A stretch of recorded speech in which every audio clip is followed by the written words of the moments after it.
in terms of your value. You understand the dynamic, follow the magnet effect. Then you have to ask yourself, okay, well, how can I bring the magnet towards me? What makes me valuable?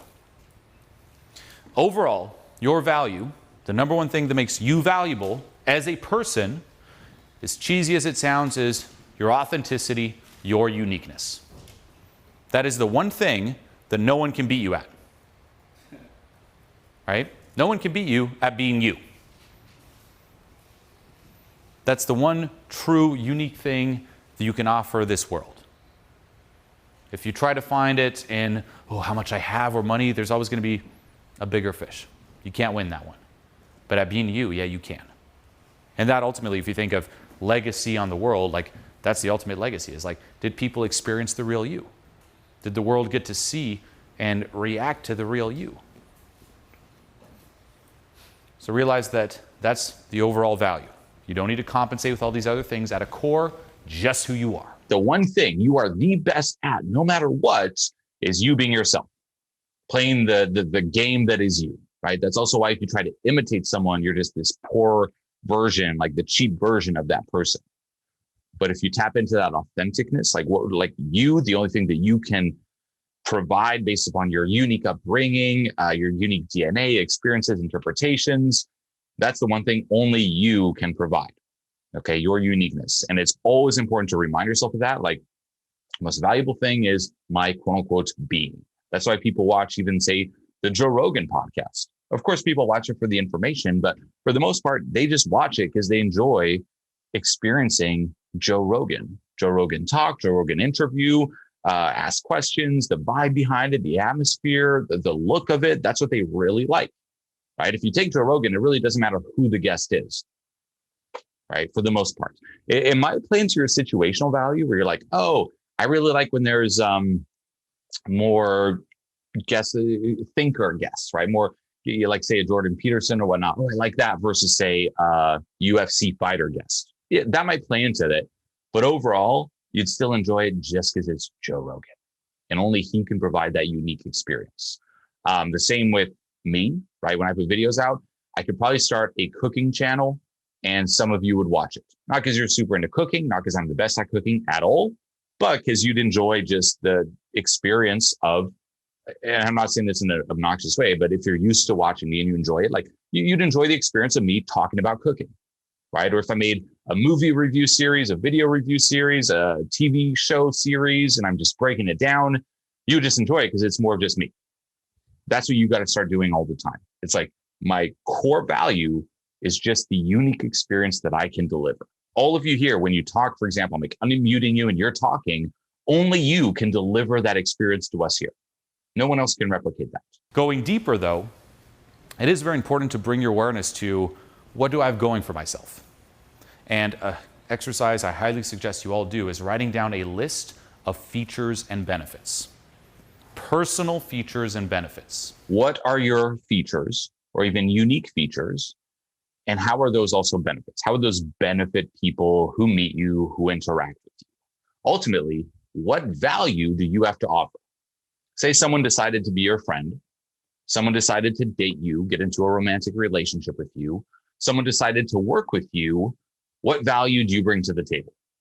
Everyone knows the value they want from others. If I take all of you here, I'm like, okay, what are you looking for in a business partner? What are you looking for in a friend? What are you looking for in a romantic relationship? You all know. Oh, I want someone who's this. I don't want that. Okay, great. You know what they're bringing to the table. Let's just say you meet that person. What are they getting out of being with you or working with you or being your friend? What's the value exchange? And you have to get clear on that. And this comes down to analyzing who you are, doing that deep audit. Okay, based upon who I am, you could start simple, right? A bit superficial. Okay, what are some unique skills or some skills that I can provide? What are some unique experiences that make me? Some things that I've gone through that, would actually help. What are some things about my personality, about who I am as a person? Just make a list.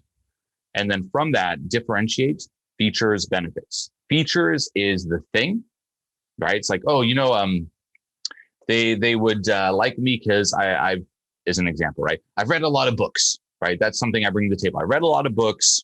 Great. That's a feature. You've read a lot of books. You know a lot of information. Feature. The benefit, and for this, always ask yourself, if you're the other person, why do I care? That's the comeback. To any feature, imagine the person tells you, oh, that's your feature. Why do I care about that? Oh, you read a lot of books? Cool. Why do I care? Oh, you know a lot of content? Great. Why do I care? Oh, you're very smart? Great. Why do I care? Explain it. Oh, you care because this will help you in this way, that way, and that way. Right? Oh, you care because this will benefit you in this way, this way, this way. Right? And this goes back to what we talked about here before, where, never assume that they know how value equals survival, reproduction, good emotions. You'll have to explain this sometimes to them. And that is where you, once more, features, benefits. Features, benefits. Same with letting go, right? Even if you take a lot of my videos, say on YouTube, or any kind of promotional content when it comes to letting go, what am I doing? I'm explaining how letting go helps you. I don't assume that people naturally know this. And guaranteed, probably a lot of you didn't know that until I explained it to you. You're like, okay, Julian's talking about this letting go thing. And then you see some video where I'm like, okay, letting go actually helps this. And it'll help you with your confidence and self-esteem. And then in social skills, you deal with this problem. This will happen after I started letting go, et cetera, et cetera. And you're like, oh, letting go is very beneficial. Let's learn how to do this, right? No one's going to be like, hey, do you want to learn how to let go? You're like, what does it do? Oh, dude, you just learn how to let go. It's awesome, right? People will sometimes use very vague benefits like, it's awesome. It'll make you feel good. You'll like it. Don't do that. Get specific. In what specific way will this thing, this feature, benefit that person's survival, reproduction, good emotions? And just this list alone, by the way, will eliminate a lot of self-sabotage. Because what I've seen, and this is so crazy, is that in any social situation, we tend to always know what we want from the other person we're talking to. Right? Oh, if I network with this person, oh, my business would really go up. Oh, I'd love to, be friends with this person. They seem really fun, et cetera, et cetera. You know what you want, but we rarely pause and ask ourselves, okay, this is what I want from them. What do they get in exchange? What do they get from me? If you're like, I don't know, we're not much, we're nothing, then you will self-sabotage out of decency. Where you're like, well, if I'm going to get all that from them and they're not getting anything from me, they're getting this rotten deal, because I don't want to screw them over, I'm just going to self-sabotage. So you got to get clear on what are they getting from you. Beyond that, there are valuable characteristics. All of these subcommunicate value. Okay, so for example, social intelligence. This one is a huge one, right? It's like, oh, this person, and this can also go into your features and benefits, right? Social intelligence, that'd be the feature. Oh, you know how to read social cues, you know how to get around socially, great.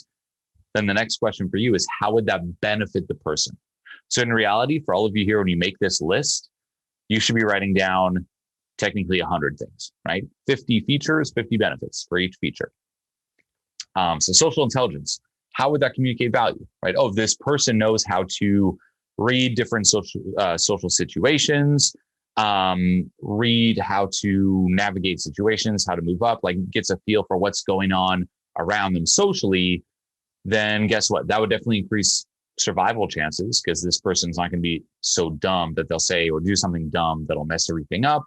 Will probably increase reproduction, or if kids would be smarter, and good emotions and success. Like, it's extremely valuable, especially nowadays.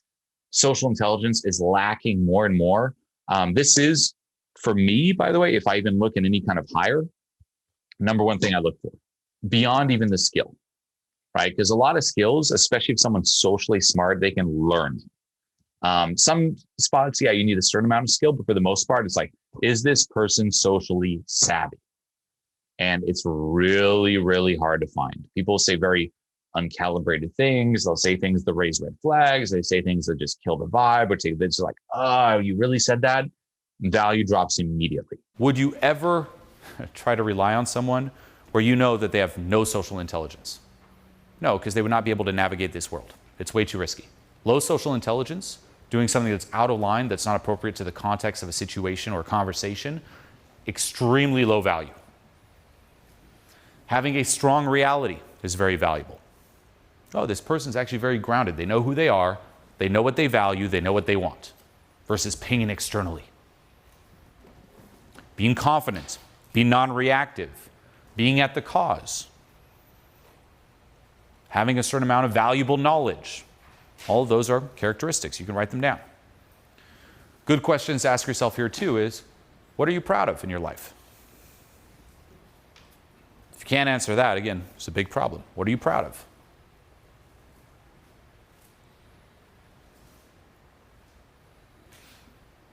We talked about how value also is anything that causes good emotions. If you want to zoom in on that, it's three things: fun, carefree,